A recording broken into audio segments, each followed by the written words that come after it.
ভোরের আলো ফুটতেই কৃষক মঞ্জুর আলম হাঁটছেন তার ভুট্টার জমির দিকে। 6 মাস ধরে শ্রম দিয়ে ফেলিয়েছেন ভুট্টা, যা ছিল তার সংসারের ভরসা।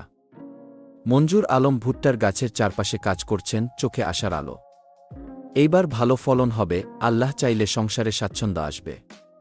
মঞ্জুর আলম ক্ষেত থেকে ভুট্টা তুলছেন, আকাশ মেঘলা। এইবার বাজারে ভুট্টা বিক্রি করে ঋণ পরিশোধ করব। কিন্তু প্রকৃতি কি কৃষকের স্বপ্ন বোঝে? আসার ঠিক পরদিনই শুরু হলো অতিবৃষ্টি। ভারী বৃষ্টি হচ্ছে, ভুট্টাগুলো ভিজে যাচ্ছে।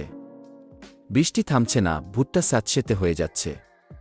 ভাই, সব শেষ, কিছুই বিক্রি করা যাইবে না। মঞ্জুর আলম স্তূপে থাকা কালো ভুট্টা দেখছেন, পাশে স্ত্রী ও সন্তান। ঋণের টাকা ফেরত কেমনে দিব? এত কষ্ট কইরা ফসল ফলাইলেন, লাভ কিছুই হইল না। এটা শুধু মঞ্জুর আলমের নয়, হাজারো কৃষকের ভাগ্য। কৃষক শুধু ফসল ফলায় না, সে গড়ে তোলে দেশের খাদ্য নিরাপত্তা।